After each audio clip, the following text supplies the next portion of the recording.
Puis toute l'actu vue du Sud, voici les titres de ce journal. À Fos-sur-Mer, l'inquiétude des salariés d'Ascométal. Le sidérurgiste est au bord du dépôt de bilan. La justice a accordé un délai d'1 jour supplémentaire pour tenter de sauver l'entreprise.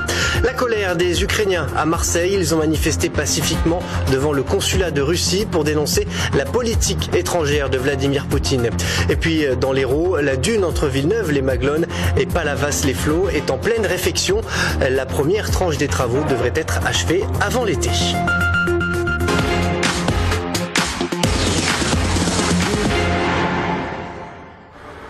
Mais tout d'abord donc l'inquiétude des salariés d'Ascométal. Ce fleuron de la sidérurgie française est au bord du dépôt de bilan. Ascométal emploie 2000 personnes en France sur 3 sites, dont un est situé à Fos-sur-Mer. Aujourd'hui, le tribunal correctionnel de Nanterre a laissé 1 jour de plus à l'actionnaire principal et aux créanciers pour trouver un accord. Ascométal est endetté à hauteur de 300 millions d'euros. Je vous propose d'écouter la réaction d'un représentant des salariés au micro de Thierry Trésor. La particularité donc de ce rachat et qui a effectivement plombé Ascométal au départ, c'est le fait qu'en fait on s'est racheté nous-mêmes, puisque on a été racheté 360 millions d'euros avec 300 millions empruntés à 2 banques, Morgan Stanley et Bank of America. C'est Ascométal qui le rembourse tous les ans, qui doit le rembourser tous les ans depuis l'année dernière à hauteur de 37 millions d'euros pour cette année. On ouvre maintenant notre page spéciale municipale.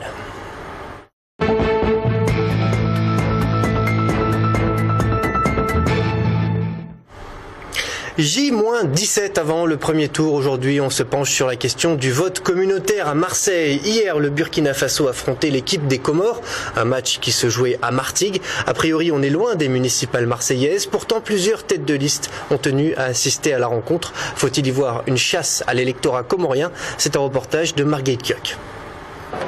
Est-ce un simple match de foot ou bien un passage obligé pour les candidats au municipal de Marseille?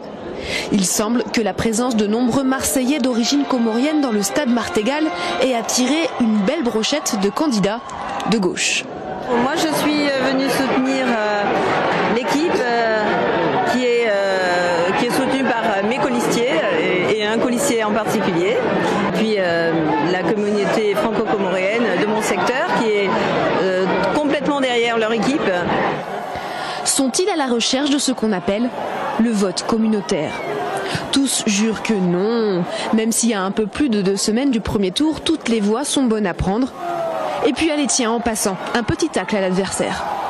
Le fait qu'on joue à Martigues, c'est le signe que la ville de Marseille n'est pas capable d'intégrer ce type d'événement, puisqu'on leur a refusé de jouer à Marseille, alors qu'on a beaucoup de Marseillais d'origine comorienne. C'est dommage. C'est des choses auxquelles je mettrai fin. Notez bien que ce soir-là, Jean-Claude Gaudin était en meeting, lui aussi entouré de franco-comoriens. Seconde période, l'amour du ballon rond s'arrête là pour Narducci et Menucci, sans doute trop occupés à finaliser leur liste. Mais au fait, on en a complètement oublié le sport.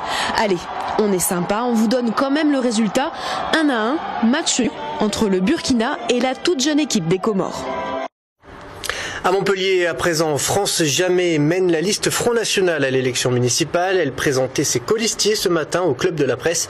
Une liste qui réserve quelques surprises, comme Audrey Ledo, une étudiante en psychologie de 19 ans, qui est 3e sur la liste de France Jamais. Et aussi Jamel Boumaz, l'ex-syndicaliste de la TAM et ancien militant socialiste, qui quant à lui est la 2e place sur cette même liste. Une position éligible qu'il revendique. Donc j'ai toujours été dans une contestation perpétuelle. Je pense que je me suis assagi aussi par rapport au déboire syndical que j'ai eu. Ancien socialiste, oui, parce que j'y ai cru, mais aujourd'hui, avec l'abécédaire des genres, le mariage pour tous, tout ce qui est mis en place par le gouvernement de Hollande, je ne me retrouve plus du tout dans ce programme-là. Donc il faut que les gens réagissent. C'est un défi aussi pour moi de me mettre numéro 2 sur la liste de France Jamais. Mais je pense j'ai beaucoup plus d'affinité avec France Jamais qu'avec Moore ou qu'avec Sorel.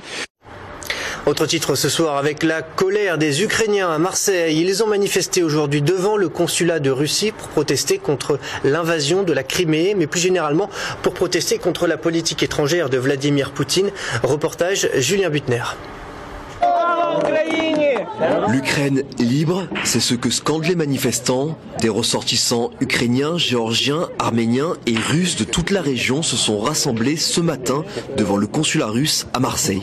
Ces manifestations contre l'agression militaire de Russie en Ukraine. On est solidaire avec le peuple ukrainien qui est resté en Ukraine. On est solidaire avec tout le monde qui est contre la guerre. Chants patriotiques, pancartes contre le pouvoir russe, ils étaient une cinquantaine à s'être réunis pour manifester pacifiquement, malgré leur colère. Parmi eux, Constantin, cet Ukrainien de 25 ans, vit à Marseille depuis 2 ans pour ses études en doctorat. Toute sa famille réside en Ukraine. C'est qu'on veut qu'on finisse cette action de guerre et on commence le dialogue et on résout le problème. Parce que c'est les gens de l'Ukraine qui souffrent, c'est eux qui perdent toujours. Mais les moyens qu'ils utilisent, c'est anticonstitutionnel, c'est contre les droits de l'homme. C'est une invasion militaire des territoires souverains en Europe. La communauté internationale tente depuis plusieurs semaines de mettre fin à la crise ukrainienne. Un sommet extraordinaire s'est tenu aujourd'hui à Bruxelles entre les dirigeants européens pour trouver des moyens d'aider l'Ukraine. On passe au résumé de l'actualité de la journée préparé par Karine Palmy. Nouveau procès en vue pour Nicolas Sarkozy. L'ex-chef de l'État et son épouse Carla Bruni attaquent en justice l'ancien conseiller présidentiel Patrick Buisson. Suite à la diffusion d'enregistrements réalisés à leur insu, l'ex-couple présidentiel porte plainte pour atteinte à l'intimité de la vie privée. Patrick Buisson, lui, pourrait encourir jusqu'à 1 an d'emprisonnement et 45 000 € d'amende. Julie Gaillet contre Closer, le procès s'est ouvert aujourd'hui à 14h à Nanterre. L'actrice demande réparation pour violation de sa vie privée et réclame 50 000 € de dommages et intérêts, ainsi que 4 000 € supplémentaires pour les coûts de procédure. Le tribunal rendra sa décision le 27 mars prochain. Les chiffres du chômage se suivent et ne se ressemblent pas. Alors que Pôle emploi continue de donner le chômage en hausse, les chiffres de l'INSEE démontrent une très légère baisse du chômage sur le dernier trimestre de 2013, moins 0,1%. Une bonne nouvelle pour le gouvernement qui a fait de cette bataille pour l'emploi une priorité. Maurice Faure, l'ancien ministre radical, s'est éteint aujourd'hui à l'âge de 92 ans. Ancien résistant, il était le dernier signataire vivant du traité de Rome signé en 1957. Ce fut également le plus jeune ministre de l'Intérieur de France. À 36 ans, l'espace de quelques jours en mai 58, peu avant l'arrivée au pouvoir du général de Gaulle. Retour à votre actualité locale avec les travaux de renforcement du littoral qui sont en cours sur de nombreuses plages de la région et de Languedoc-Roussillon. C'est notamment le cas aux Arièsques et à Frontignan, au Bas-Carès et à Fleury-d'Aude. Entre Villeneuve-les-Maglones et Palavas-les-Flots, c'est la consolidation de 800 mètres de dunes entre l'étang et la mer qui est en cours. Un chantier de plus de 3 millions d'euros dont la première tranche devrait être achevée d'ici l'été. Reportage. 800 mètres, c'est la longueur du cordon dunaire qui lie les deux villes côtières. Des dunes victimes de l'érosion du sol. Depuis février, les engins s'activent pour réparer les dégâts. Les tuyaux ramènent le sable qu'on a aspiré dans le prévôt. Le sable s'écoule ici, il se draine et après le sable sec, on le répartit sur la plage. Un investissement de 3 millions d'euros pour ce réaménagement de la plage de Villeneuve-les-Maglones. Un financement qui a engagé la participation d'un important réseau. Le financement est fait par les fonds européens, la région, et nous sommes en comaîtrise d'ouvrage, donc la commune et le conseil général, qui permettent de faire cette réflexion et ces travaux de réhabilitation. Montpellier Agglomération a aussi participé à cette opération. Une opération entre mer et étang qui devrait marquer une pause fin avril avant de laisser place aux baigneurs. Les travaux devront reprendre cet automne.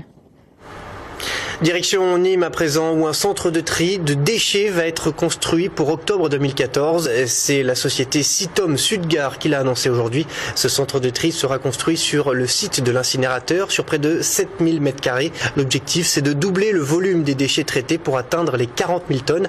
1 million d'euros pourraient être économisés chaque année. Pour autant, la facture va-t-elle baisser pour les Nîmois? Olivier Michel a posé la question. Aussi nous, le traitement, chaque année, on arrive à faire baisser le prix.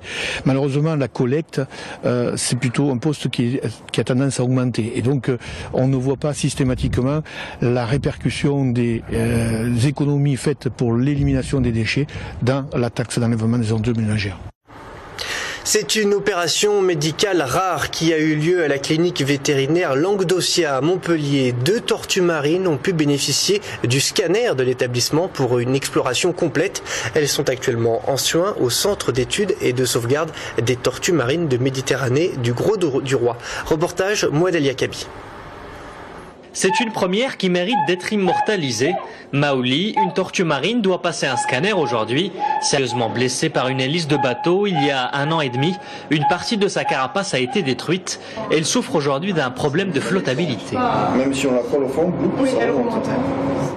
L'examen permettra de savoir si, par exemple, une poche d'air ne se serait pas constituée. En portion caudale, il n'y a pas une accumulation de gaz, moi, qui me paraît anormal. Une autre tortue a également passé un scanner, cette fois-ci pour un problème de mâchoire. L'association CESTMED, qui les a recueillis, a l'habitude de travailler avec des cliniques, mais pour humains et jamais pour des scanners. On voulait approfondir l'examen, on a déjà fait une radio, on n'a rien trouvé de marquant sur la radio et on voulait approfondir et faire un scanner pour avoir quelque chose de vraiment très précis sur son état de santé.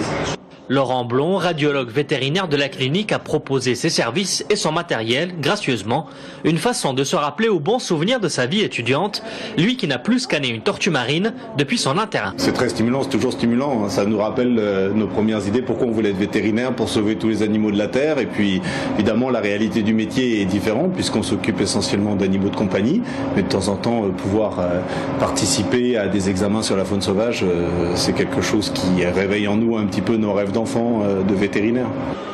Les 2 tortues sont retournées à la nurserie et ils ne devraient malheureusement pas être relâchés dans la nature avant un bon bout de temps.